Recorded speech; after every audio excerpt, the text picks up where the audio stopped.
Subscribe the Chem Academy YouTube channel, press the bell icon button for the regular updates on CSR Net, GATE, IIT JAM and other competitive exams. करिए तैयारी अब Chem Academy YouTube channel के साथ। Good evening और सो electro का lecture है। First lecture में हम लोगों ने बेसिक कुछ बातें पढ़ी थी कि कैसे इलेक्ट्रोकेमिस्ट्री डिस्कवर की गई, इनडायरेक्ट रिडॉक्स क्या है, डायरेक्ट रिडॉक्स क्या है, सॉल्ट ब्रिज क्या है, सॉल्ट ब्रिज की डेफिनेशन हम लोगों ने देखी थी। आज हम सॉल्ट ब्रिज का सिलेक्शन और फंक्शन के बारे में देखेंगे और फिर आगे की तरफ पढ़ेंगे कि सेल क्या होता है, सेल को रिप्रेजेंट कैसे करते हैं। पिछले लेक्चर में मैंने आप लोगों को थोड़ी बहुत बातें और बता दी थी, जैसे कि लेफ्ट साइड में एनोड को लेता हूँ, राइट साइड में कैथोड को लेता हूँ। इलेक्ट्रोकेमिकल सेल के केस में जनरली एनोड पे हमेशा ही ऑक्सीडेशन होगा, कैथोड में हमेशा रिडक्शन होगा, बट एनोड जो होता है वो जनरली नेगेटिवली चार्ज होता है फॉर इलेक्ट्रोकेमिकल सेल्स, और जो मेरा कैथोड होता है वो पॉजिटिवली चार्ज होता है। सॉल्यूशन जो होते हैं उनके रिस्पेक्टिवली अपोजिट चार्ज देंगे, यानी कि अगर इलेक्ट्रोड नेगेटिव है तो उसका सॉल्यूशन पॉजिटिव होगा, और अगर इलेक्ट्रोड आपका पॉजिटिव है तो उसका सॉल्यूशन नेगेटिवली चार्ज होगा। ये सारी की सारी बातें हम लोगों ने बिल्कुल पहले लेक्चर में पढ़ी थी। लास्टली मैंने बताया था कि सॉल्ट ब्रिज क्या है, सॉल्ट ब्रिज क्यों लगाते हैं, क्योंकि इलेक्ट्रिक डबल लेयर जनरेट हो जाती है, करंट फ्लो रुक जाता है, इसीलिए हम सॉल्ट ब्रिज को इंस्टॉल करते हैं। सॉल्ट ब्रिज को लगाने के बाद क्या देखने को मिलता है, अपोजिटली चार्ज आयन एक दूसरे की तरफ जाते हैं और वो जाने के बाद उनको फिर से सॉल्यूशन को न्यूट्रल करते हैं, जिसकी वजह से वापस इलेक्ट्रॉन का फ्लो बन जाता है। ये सारी बात हम लोगों ने देख ली थी।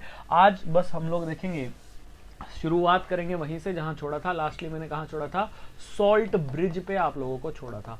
सॉल्ट ब्रिज पे मैंने क्या कहा था कि इन्वर्टेड यू शेप ट्यूब होती है जिसमें मेरे इलेक्ट्रोलाइट होते हैं जो कि परमिएटेड होते हैं by some jelly like system. Gel permeated electrolyte containing U shape tube, लिख सकते हो आप इसकी डेफिनेशन। जेल परमिएटेड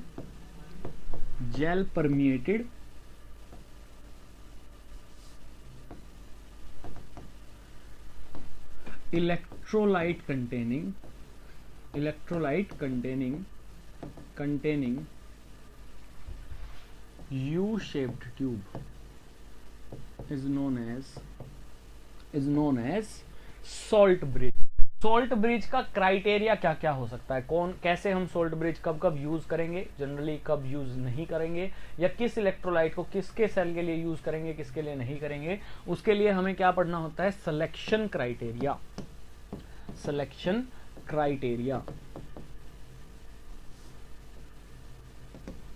फॉर सॉल्ट ब्रिज का सिलेक्शन क्राइटेरिया, मतलब सॉल्ट ब्रिज को कैसे सिलेक्ट करूंगा, कौन सा सॉल्ट ब्रिज कब यूज करूंगा, कौन सा इलेक्ट्रोड यूज, उसमें इलेक्ट्रोलाइट यूज करूंगा, कब किस टाइप से सिस्टम देखेंगे, तो जरा ध्यान से देखना।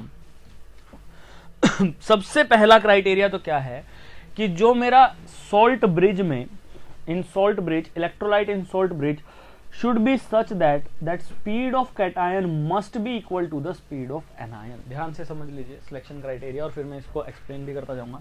सबसे पहला क्राइटेरिया तो क्या है, for electrolyte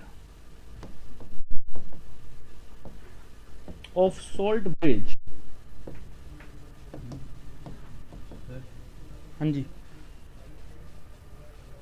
of salt bridge, for electrolyte of salt bridge, speed of cation must be equal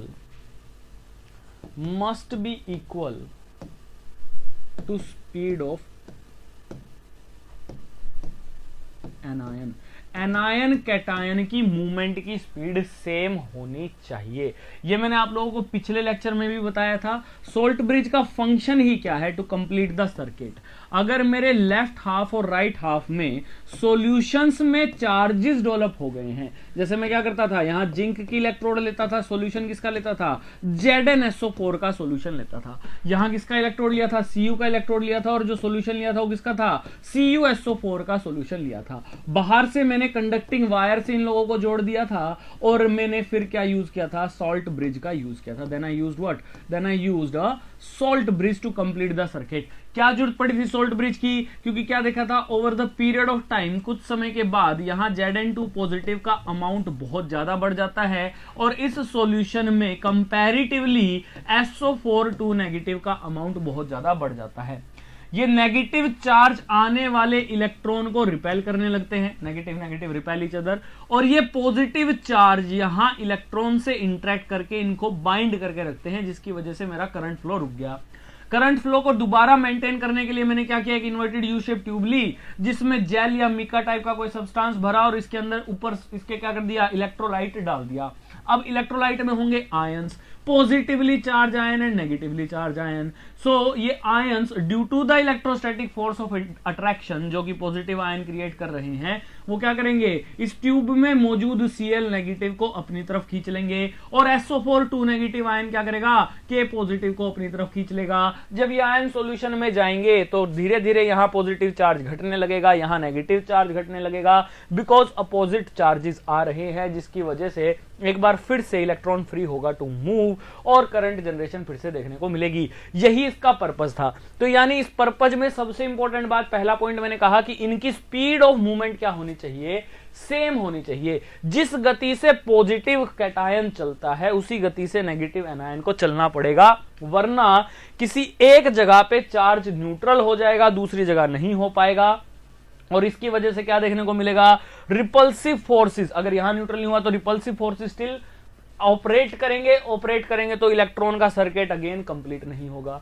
अगर जो यहां पूरा चार्ज बैलेंस नहीं हुआ, मतलब क्या कि Cl नेगेटिव धीरे धीरे आया, K पॉजिटिव पहले चला गया, तो क्या देखने को मिलेगा कि यहां ये इलेक्ट्रोस्टैटिक इंटरेक्शन बनी रहेगी, सर्किट फिर से कंप्लीट नहीं हो पाएगा। यानी प्रॉपर न्यूट्रलाइजेशन जब ही हो सकती है जब एक साथ इनका चार्ज डिक्रीज करे, और वो जब ही पॉसिबल है जब इनकी स्पीड, इनकी मूवमेंट की स्पीड क्या हो, बराबर हो। अगर जो स्पीड बराबर नहीं है तो हमें क्या देखने को मिलेगा, कंप्लीट बैलेंसिंग ऑफ चार्ज नहीं होगी, इंटरेक्शन बनी रहेगी, सर्किट कंप्लीट नहीं हो पाएगा। तो पहली प्राइमरी कंडीशन, यानी मैं क्या करूंगा, क्राइटेरिया फॉर साल्ट ब्रिज या selection criteria for salt bridge में सबसे पहला बात क्या करूंगा कि इलेक्ट्रोलाइट के जितने भी इलेक्ट्रोलाइट में कैटायन एनायन है उनकी स्पीड सेम होनी चाहिए। इसी को दूसरी भाषा में मैं ऐसा भी लिख सकता हूं कि transport number of cation must be equal to transport number of anion. अब ये ट्रांसपोर्ट नंबर क्या बला है, इसके बारे में मैं आपको आने वाले समय में बताऊंगा, वहां आप इसको पढ़ोगे,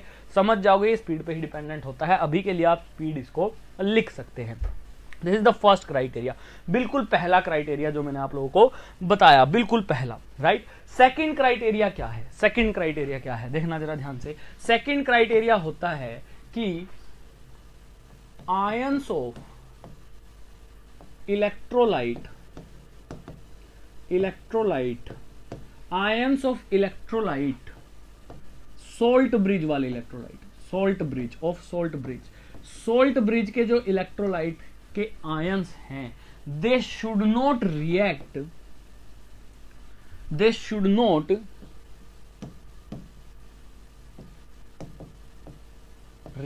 with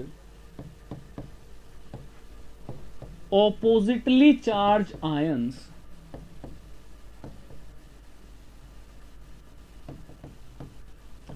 present in electrolyte solution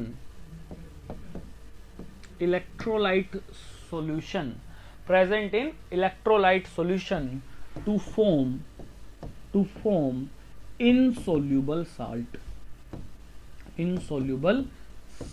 मतलब मैंने क्या कहा, देखना जरा ध्यान से कि ये जो मेरे पास आयंस जो चल करके आ रहे हैं, कौन से आयंस आ रहे हैं, Zn2 पॉजिटिव वाले चैम्बर में Cl नेगेटिव आ रहा है, right. Cl negative is coming into the chamber of Zn2 positive. ये आयन इनसे रिएक्ट करने के बाद कोई इनसोल्यूबल साल्ट नहीं बनाने चाहिए। क्यों नहीं बनाने चाहिए, उसके पीछे क्या लॉजिक है, जरा ध्यान से देखना। एज सच अगर इंटरेक्ट करता है, रिएक्ट करता है तो नो प्रॉब्लम, क्योंकि सॉल्यूशन स्टेट में है, रिएक्ट भी करेगा, साल्ट बनेगा, फिर से घुल जाएगा तो मतलब फिर आयन की फॉर्म में आने लगेगा, कंडक्टिविटी दिखाने लगेगा। पर अगर जो इनसोल्यूबल साल्ट बना लिया तो क्या होगा, जैसे ही ये Cl आए इस ट्यूब में से, जैसे ही बाहर निकले, इस ट्यूब के जस्ट ओपनिंग पे कौन मौजूद है, Zn2 पॉजिटिव, तो ये Cl और Zn2 पॉजिटिव आपस में वहीं रिएक्ट करने लग जाएंगे। हालांकि ZnCl2 जो है वो सोल्यूबल है, उसमें इतना कोई खास बड़ी बात नहीं है।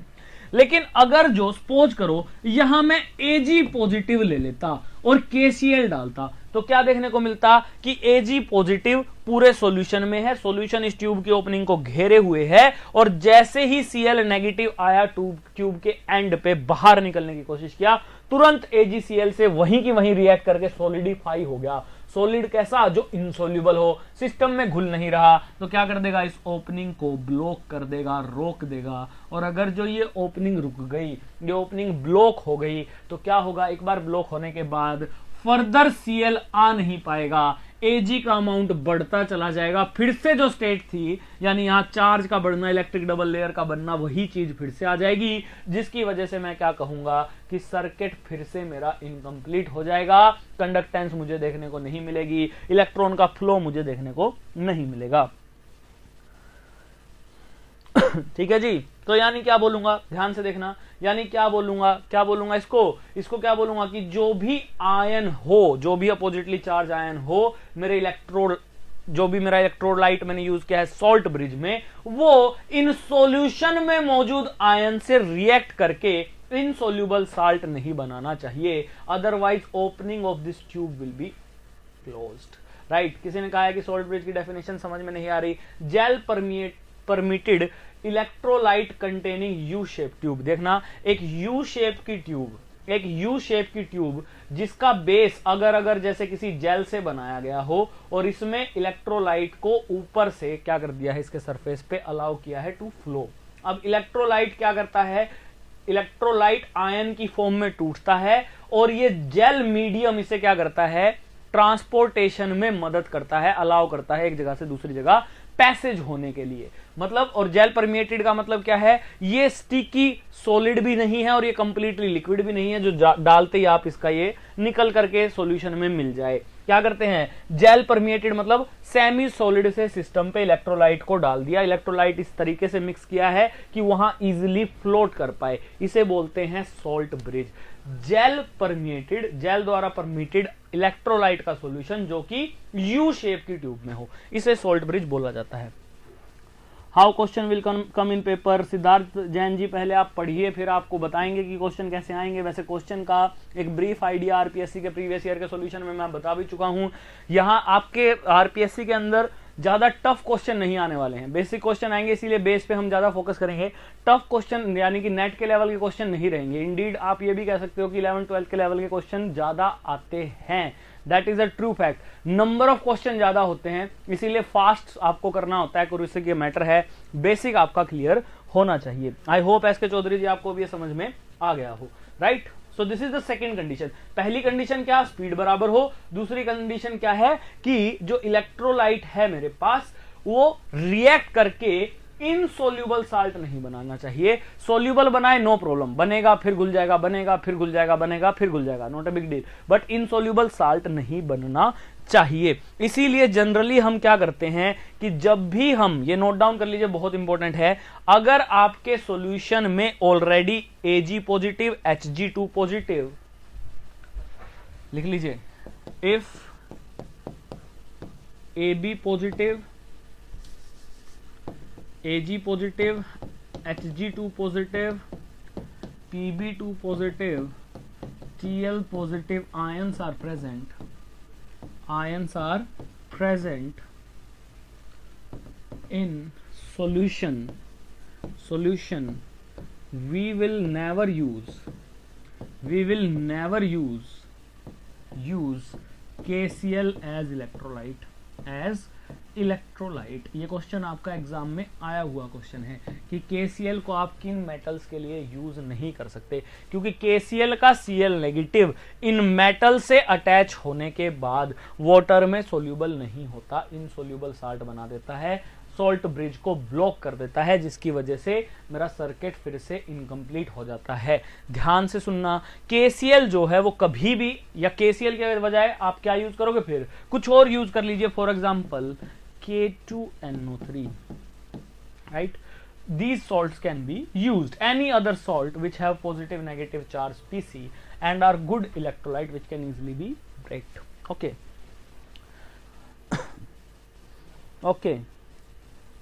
These are the two main selection condition, ये दो मेजर सिलेक्शन कंडीशंस हैं, major selection conditions, right.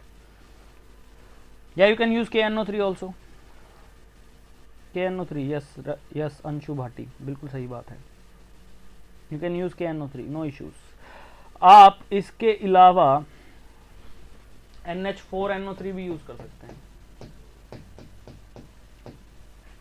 not that much important for us to remember these examples, we just need to focus on those which are important for our examination।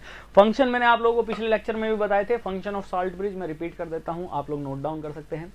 सबसे पहला function क्या है, it completes the circuit, ये क्या करता है, circuit complete करता है bye connecting the two aqueous chamber, aqueous chambers को कनेक्ट करके सर्किट को कंप्लीट कर देता है, it completes the circuit. Second important चीज क्या है, बहुत इंपॉर्टेंट फंक्शन मैं लिख देता हूं ताकि आपको दिक्कत ना हो, let us right it down, let us right it down, functions of salt bridge, of salt bridge. सबसे पहला फंक्शन जो मुझे देखने को मिलता है सॉल्ट ब्रिज का वो क्या है, first function, that is it completes the circuit, the circuit, ये सर्किट को कंप्लीट करता है। सर्किट को कंप्लीट कैसे करता है, इनर सर्किट जहां आयंस का फ्लो है उसे मेंटेन करके। रिमेंबर, एक और इंपॉर्टेंट चीज आप यहां डाल सकते हो याद करने के लिए, ions of electrolyte present in salt bridge,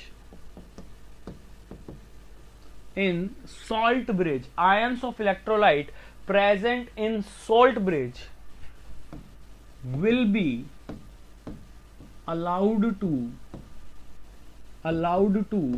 pass through, will be allowed to flow through, not pass, pass is not the good word, will be allowed to flow through salt bridge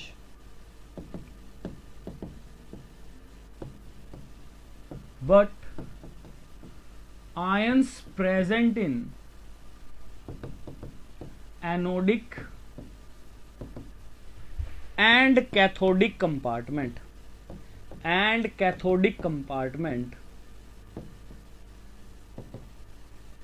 will not be allowed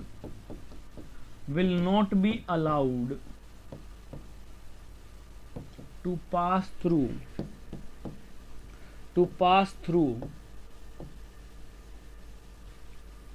salt bridge। कहने का मतलब क्या हुआ, देखिए जरा ध्यान से, मैंने क्या कहा, मैंने कहा कि सॉल्ट ब्रिज जो है, सॉल्ट ब्रिज में जो भी इलेक्ट्रोलाइट डाला, जैसे KCl डाल दिया, तो KCl के K पॉजिटिव और Cl नेगेटिव को ये पैसेज प्रोवाइड करता है into the solution, that is true, but ये कभी भी Ag पॉजिटिव या Zn2 पॉजिटिव को अपने अंदर से पास होकर के दूसरी तरफ नहीं अलाउ करेगा जाना। ये एक और फंक्शन है जेल परमिएटेड सिस्टम का। जेल परमिएटेड का मतलब क्या, gel mean solid space provide कर रहा है, सरफेस प्रोवाइड कर रहा है, तो उन्हीं आयंस को प्रोवाइड करता है जो उसके वॉइड्स पे इजिली फ्लोट कर पाए। अगर आयन का साइज चेंज हो गया तो जेल से इजिली परमिट नहीं होंगे, सेमी परमिएबल सा मामला होता है। मतलब इन पर्टिकुलर के पॉजिटिव को अलाउ करेगा पर Ag पॉजिटिव को, बड़े साइज वाले को अलाउ शायद ना करे या छोटे वाले को ना करे। साइज डिपेंडेंट फिनोमिना है जिसके डिटेल हमें पढ़ने की जरूरत नहीं है। इन शॉर्ट कहने का मतलब क्या है कि एक चैम्बर से आयन दूसरे चैम्बर में सॉल्ट ब्रिज के थ्रू कभी भी ट्रांसफर नहीं होते, केवल और केवल अपने जो इसके इलेक्ट्रोड के आयन हैं उनको अपोजिट चार्ज चैम्बर्स में अलाउ करता है। यह बहुत इंपॉर्टेंट बात है सर्किट कंप्लीशन के अंदर। कई बार क्वेश्चन पूछ लिया जाता है, बेसिक सा क्वेश्चन है कि क्या सोल्ट ब्रिज से एनोड का आयन कैथोड में जा सकता है क्या, तो आप कहोगे नहीं, क्योंकि जेल परमिएटेड है, सॉलिड परमिएटेड है, मतलब स्पेस जो है सॉलिड के बीच में जो वॉइड्स हैं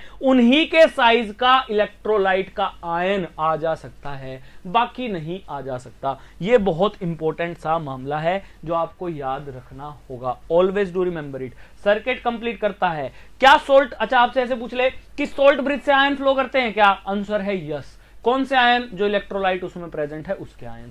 सोल्ट ब्रिज से इधर के आयन उधर जाते हैं क्या? नहीं, कभी भी नहीं जा सकते। That is very very important, that is very very important.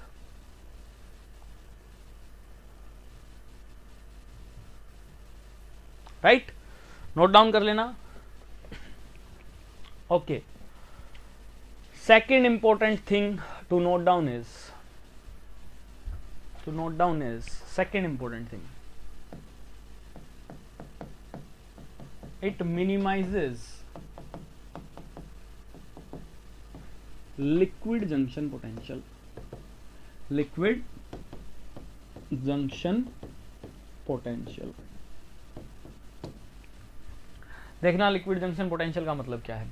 Suppose मैं क्या करूं, तो दो डिफरेंट कंटेनर ना लेकर के केवल एक कंटेनर को सेटअप करूं, केवल और केवल एक कंटेनर को। देखिए कैसे। Suppose I have this container जिसमें मैंने क्या किया, कोई एक इलेक्ट्रोलाइट का सॉल्यूशन भर लिया।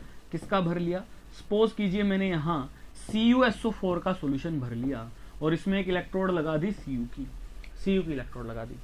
Now in this solution itself What I do is कि एक सेमी परमिएबल मेम्ब्रेन को यूज करता हूं, SPM को, सेमी परमिएबल, जो कुछ आयंस को आने जाने का परमिट दे, allowing according to the space present in it. एक SPM का यूज करते हुए मैं क्या करूं, एक SPM का यूज करते हुए मैं इस हिस्से में, इस पर्टिकुलर हिस्से में क्या करूं, मैं सिस्टम एस्टेब्लिश करूं ZnSO4 का, इसका ZnSO4 का, और इसमें जिंक की इलेक्ट्रोड डाल दूं। Remember these two liquid are just separated by a semi permeable membrane, जैसी हमारी सेल्स पे होती हैं। बायोलॉजिकल सेल जो होते हैं, जो कुछ लिक्विड को अंदर बाहर आने देते हैं, कुछ को रिटेन करके रखते हैं, जस्ट लाइक दैट। सो वो सेमी परमिएबल मेम्ब्रेन का मैं यूज करूं और मैं कुछ ऐसा सिस्टम जनरेट करूं।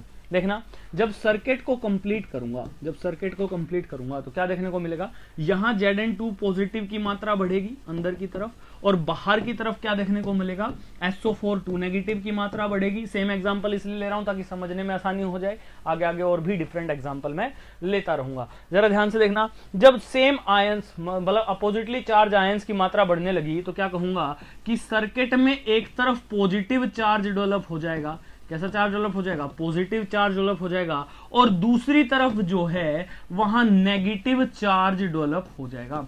But these two surface are touching each other. Liquid है, लिक्विड का सॉल्यूशन मतलब वाटर इनमें से इजीली एक जगह से दूसरी जगह पास आउट कर सकता है। एक्वा सॉल्यूशन मैंने लिया है, तो क्या कहूंगा, ऐसे में SPM के अराउंड, सेमी परमिएबल मेम्ब्रेन के अराउंड जो लिक्विड है डायरेक्ट कॉन्टेक्ट वाला, उनके बीच में पोटेंशियल डिफरेंस जनरेट हो गया। Charges separated by some distance, they generate potential. दो चार्ज जिनके बीच में दूरी हो, कुछ दूरी हो अट्रैक्टिव फोर्स की फील्ड में, वो क्या करते हैं, पोटेंशियल जनरेट कर देते हैं। एक दूसरे के लिए क्या जनरेट करेंगे, पोटेंशियल जनरेट करेंगे। अब अगर ये चार्ज सेपरेशन मेंटेन रहेगा तो इनके बीच में हाई पोटेंशियल जनरेटेड रहेगा।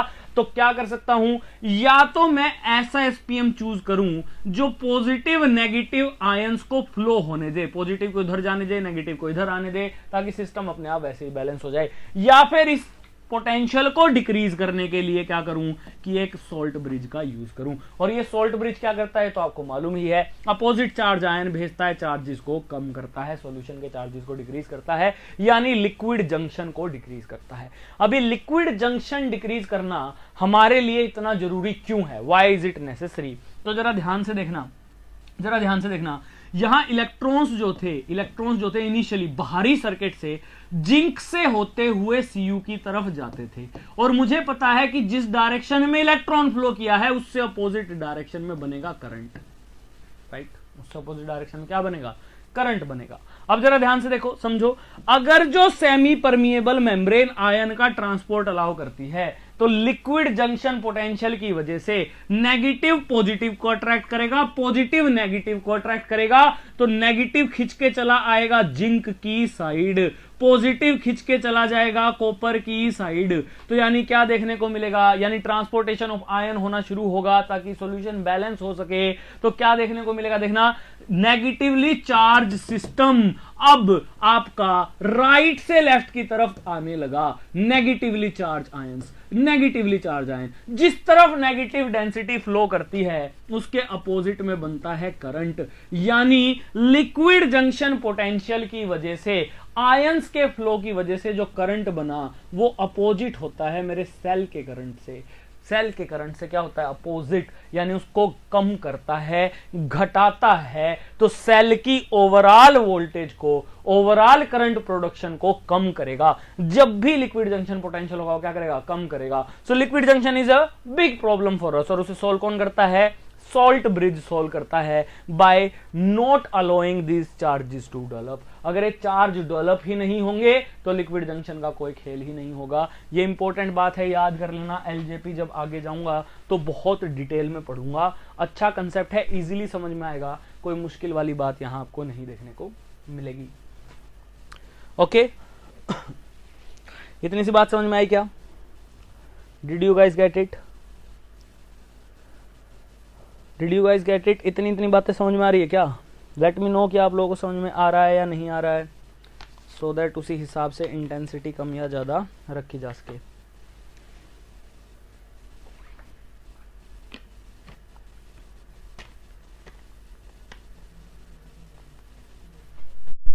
यस, ओके ओके अंशु जी, ओके जी। सिद्धार्थ जैन यस, ममता जी यस, ओके ओके जी, बहुत बहुत बढ़िया, बहुत बहुत बधाई हो आप लोगों को। अगर समझ में आ रहा है तो धन्यवाद। ओके फर्स्ट लेक्चर को थोड़ा सा रिकॉल करते हुए एक क्वेश्चन पूछता हूँ, अगर आपको समझ में आ रहा है और आपको पहला लेक्चर भी अगर ठीक ठाक लगा है, जो यूट्यूब पे भी अवेलेबल है, तो आप लोग मुझे ये बताना कि अगर जो मैं कुछ ऐसा कर दूं, कैसा कर दूं भला? जो स्टैंडर्ड मैंने रूल सेट किए हैं, कि लेफ्ट में क्या लेता हूं?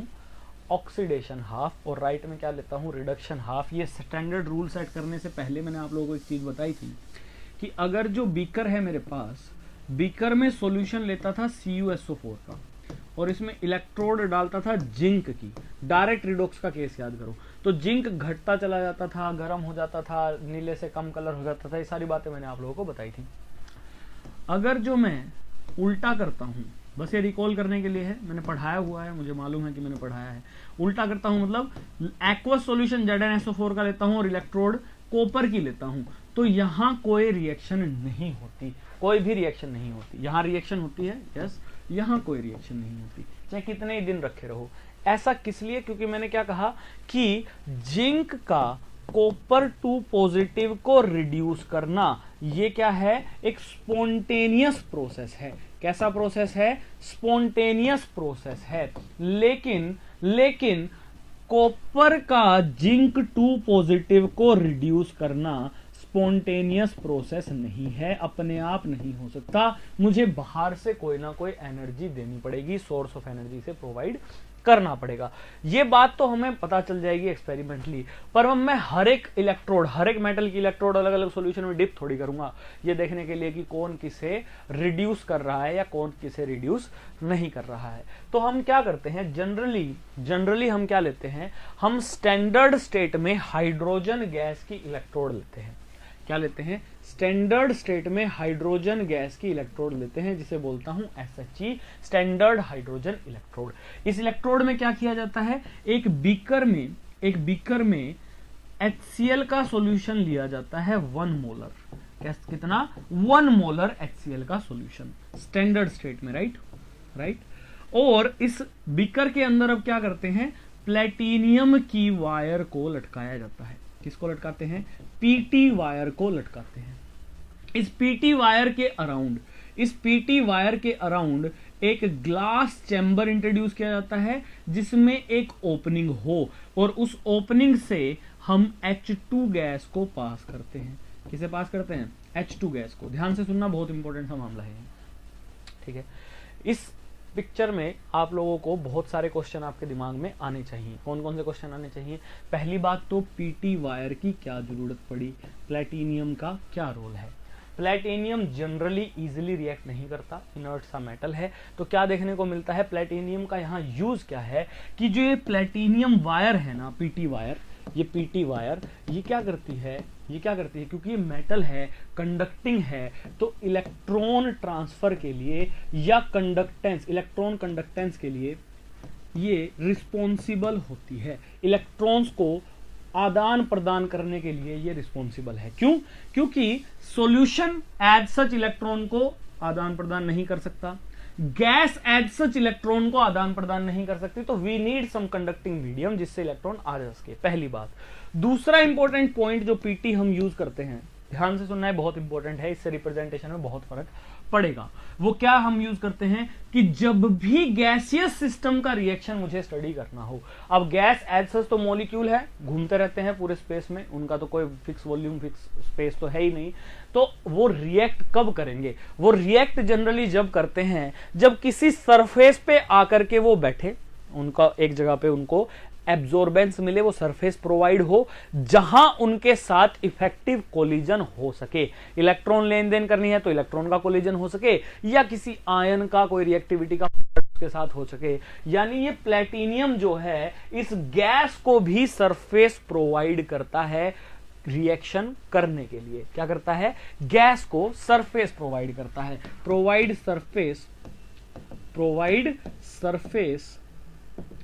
Surface to H2 gas for gain or loss of electron,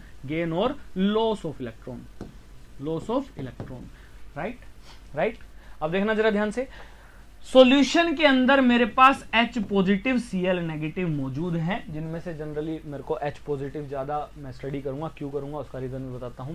H positive यानी आयन। अब आयन भी लिक्विड स्टेट में तो ऐसा है नहीं इलेक्ट्रॉन आया और तैरता हुआ पानी में से इस तक पहुंच गया, ऐसा नहीं हो सकता, कंडक्टिंग मीडियम के थ्रू आएगा। तो वो कंडक्टिंग मीडियम कौन है? पीटी है। तो पीटी के सरफेस पे जो H पॉजिटिव होंगे वो इलेक्ट्रॉन को गेन कर लेंगे, यानी ये H पॉजिटिव के लिए भी सरफेस प्रोवाइड करता है फॉर गेन और लॉस ऑफ इलेक्ट्रॉन। तो इसी स्टेटमेंट को मैं कुछ ऐसे भी लिख सकता हूं, that it provide surface for H2 gas and H positive ion for gain और लॉस ऑफ इलेक्ट्रॉन। इलेक्ट्रॉन के गेन और लॉस के लिए क्या करता है? H पॉजिटिव और H2 गैस को सरफेस प्रोवाइड करता है।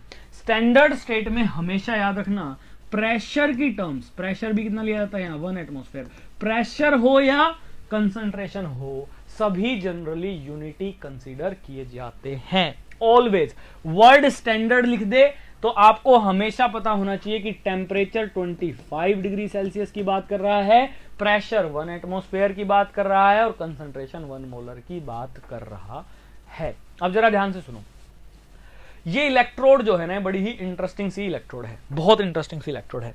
इस इलेक्ट्रोड में होता क्या है कि अगर जो ये इलेक्ट्रोड प्रेजेंट है एज एन कैथोड, कैथोड की तरह का मतलब क्या कि इलेक्ट्रॉन्स इसके पास आएंगे। तो इलेक्ट्रॉन्स जब आते हैं ना, वो इलेक्ट्रॉन क्या करते हैं? प्लेटिनियम के सरफेस तक पहुंचते हैं, सरफेस पे आकर के गैस हिट होती है और वो गैस के साथ साथ वहां क्या मौजूद है? H पॉजिटिव भी मौजूद है। H पॉजिटिव पॉजिटिवली चार्ज क्या चाहेगा? इलेक्ट्रॉन नेगेटिवली चार्ज इंटरेक्ट करना चाहेगा, तो H पॉजिटिव फटाक से इलेक्ट्रॉन कैप्चर कर लेते हैं। यानी इलेक्ट्रॉन अगर आया तो ये क्या किया? पीटी वायर से H पॉजिटिव इलेक्ट्रॉन को कैप्चर कर लेता है। सिमिलरली अगर कहीं इसको इलेक्ट्रॉन देने हो तो क्या देखने को मिलता है कि H2 गैस जो आती है पीटी पे जब आकर के एब्जॉर्ब होती है तो क्या करती है? अपने इलेक्ट्रॉन्स को लूज करके H पॉजिटिव में कन्वर्ट होती है और वो इलेक्ट्रॉन क्या यूज करते हैं? सर्किट में फ्लो के लिए यूज किए जाते हैं। इस बारे में आप लोगों को मालूम होगा, आपने कहीं ना कहीं ये चीज जरूर पढ़ी होगी। यानी हाइड्रोजन गैस जब एनोड की तरह यूज होगी, तो क्या देखने को मिलेगा मुझे? एनोड मतलब ऑक्सीडेशन, और ऑक्सीडेशन किसका होगा? मेरे पास यहां हाइड्रोजन 2 स्टेट में है, कौन कौन से? H2 में है और H पॉजिटिव में, इस पूरे सिस्टम में। यानी एक बार 0 ऑक्सीडेशन स्टेट में है, एक बार +1 ऑक्सीडेशन स्टेट में है। तो यानी क्या होगा? एनोड माने ऑक्सीडेशन होना है, लोअर टू हायर जाना है, तो H2 किस में कन्वर्ट होगी, H पॉजिटिव में होगी। और कैसे होगी, via loss of electron, via loss of electron, 2 electron को लूज करके H पॉजिटिव में। अब आप लोग ये भी कह सकते हो सर H पॉजिटिव H+2 में क्यों नहीं गया, ऐसा क्यों नहीं हुआ, तो ध्यान से देखना, जो भी इलेक्ट्रोड बनाई है, जिसके रिस्पेक्ट में बनाई है, उसका हायर ऑक्सीडेशन स्टेट और लोअर ऑक्सीडेशन स्टेट के बीच का ही सारा खेल होने वाला है। हाइड्रोजन 2 ऑक्सीडेशन स्टेट में है, 0 में और +1 में, तो उन्हीं के बीच का सारा आदान प्रदान होगा जो भी एनोड या कैथोड की तरह काम होगा। यानी एनोड पे कैसी रिएक्शन देखने को मिलेगी, 0 से +1 ऑक्सीडेशन स्टेट में हाइड्रोजन जाएगा, H2 2 इलेक्ट्रॉन लूज करके 2H पॉजिटिव बनाएगी और ये आपको एनोड पे रिएक्शन देखने को मिलेगी। कुछ कुछ बुक में आपको ये रिएक्शन ऐसी भी देखने को मिल सकती है कि half H2 H positive +2 electron दे दे, हाफ H2 क्या कर दे, H पॉजिटिव +1 इलेक्ट्रॉन दे दे। ऐसी रिएक्शन भी आपको देखने को मिल सकती है। बस स्टोइकियोमेट्रिक रेशियो का फर्क है और कोई खास फर्क नहीं, इनसे कैलकुलेशन पे कोई फर्क नहीं पड़ता। आने वाले समय में मैं आपको करके दिखाने वाला हूं, ध्यान से देखना।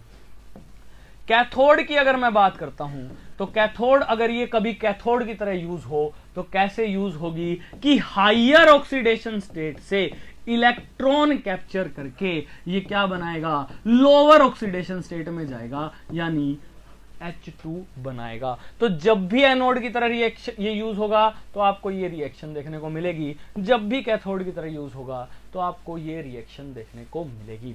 अब ये इंपॉर्टेंट क्यों हो जाती है, व्हाई इज इट इंपॉर्टेंट, किया क्या जाता है, जरा ध्यान से देखना, एक तरफ तो ली जाती है स्टैंडर्ड हाइड्रोजन इलेक्ट्रोड SHE और दूसरी तरफ हम डिफरेंट इलेक्ट्रोड्स, मेटल की electrode with their electrolyte solution use करते हैं और बीच में क्या करते हैं, एक वोल्ट मीटर को लगा देते हैं और ये वोल्ट मीटर में रीडिंग कैसी है, सेंटर है 0, इस तरफ आएगा प्लस और इस तरफ आएगा माइनस, +-0, राइट। ये +-0 डिपेंड करेगा इलेक्ट्रॉन के फ्लो पे, कौन ऑक्सीडाइज हुआ कौन रिड्यूस हुआ उस पे। हम क्या करेंगे, यहां कोई भी मेटल कोई भी ले लो, कभी आपने जिंक ले लिया, कभी आपने Cu ले लिया, कभी आपने Ag ले लिया, एनी मेटल, और उसके इलेक्ट्रोलाइट का सॉल्यूशन लेकर अलग अलग बदल कर लगाते रहते हैं और इस रीडिंग को नोट करते रहते हैं। क्या करते रहते हैं, नोट करते रहते हैं। Do remember, standard hydrogen electrode की पोजीशन फिक्स कर दी है। क्या फिक्स कर दी है, इसे हमेशा इन कैलकुलेशन में एनोड की तरह लेना है। किसकी तरह लेना है, एनोड की तरह। सो स्टैंडर्ड मुझे क्या बोलता है, IUPAC का रूल क्या बोलता है कि जो भी इलेक्ट्रोड इधर होगी उसका होगा जी रिडक्शन, उसका क्या होगा, रिडक्शन। वोल्ट मीटर मुझे क्या दे देगा, पोटेंशियल की वैल्यू, कि कम पे या ज्यादा पे किस वैल्यू पे रिडक्शन हुआ, कम पे रिडक्शन हुआ या ज्यादा पे रिडक्शन हुआ, वो मुझे पता चल जाएगी। कुछ ना कुछ वैल्यू तो इसकी भी होगी, इसको भी रिड्यूस करने के लिए कुछ वैल्यू चाहिए। इसकी वैल्यू को मान लेते हैं 0, इसके रिडक्शन पोटेंशियल को क्या मान लेते हैं, 0 मान लेते हैं। रिडक्शन पोटेंशियल को क्या मान लेते हैं, 0 मान लेते हैं। यानी कि इसका रिडक्शन पोटेंशियल 0, तो जो भी वैल्यू आई वो उठा करके इसे असाइन कर दी जाती है। यहां से हमको एक टेबल मिलती है जिसे क्या बोलते हैं, इलेक्ट्रोकेमिकल सीरीज। लेट किया जाता है, माना जाता है, याद रखना, होती नहीं है 0, मानी जाती है। एक बार ये भी क्वेश्चन आया हुआ है, एक सिंपल सा क्वेश्चन था कि स्टैंडर्ड हाइड्रोजन इलेक्ट्रोड का रिडक्शन पोटेंशियल 0 होता है या माना जाता है या कैलकुलेटेड है, वो आपसे स्टेटमेंट में ऐसे ऐसे क्वेश्चन पूछता है तो ये मान लिया जाता है। ध्यान से सुनना, समझाता हूं फिर से कि एक तरफ स्टैंडर्ड हाइड्रोजन लिया एज एनोड फिक्स कर दिया और इधर वाली इलेक्ट्रोड को बदल रहा हूं, बार बार बदल रहा हूं। इधर क्या होगा, रिडक्शन होगा तो वोल्ट मीटर में कुछ ना कुछ रीडिंग आएगी, वो वोल्टेज उसे असाइन कर दी जाएगी एज रिडक्शन पोटेंशियल, कि इसका रिड्यूस होने की क्षमता कितनी है, इसके रिड्यूस होने की क्षमता कितनी है। इसकी रिडक्शन पोटेंशियल की वैल्यू को मान लिया जाता है 0। जिनका रिडक्शन पोटेंशियल हाइड्रोजन से ज्यादा हो वो तो रिड्यूस होंगे और जिनका रिडक्शन पोटेंशियल हाइड्रोजन से कम हो वो ऑक्सीडाइज होंगे। डिटेल में समझते हैं, ध्यान से देखना। अलग अलग मेटल लिए, अलग अलग सिस्टम लिए, अलग अलग गैस ली, सारी इलेक्ट्रोड को धीरे धीरे करके अटैच करके वैल्यूज निकाल ली और इस वैल्यू से हमें क्या मिला, एक सीरीज मिल गई जिसे हमने डिसेंडिंग या ascending according to our study हम लोगों ने अरेंज किया, डिसेंडिंग ऑर्डर में या असेंडिंग ऑर्डर में, और वहां हम उसको क्या बोलते हैं, इलेक्ट्रोकेमिकल सीरीज बोलते हैं। क्या बोलते हैं, इलेक्ट्रोकेमिकल सीरीज उसे बोल देते हैं।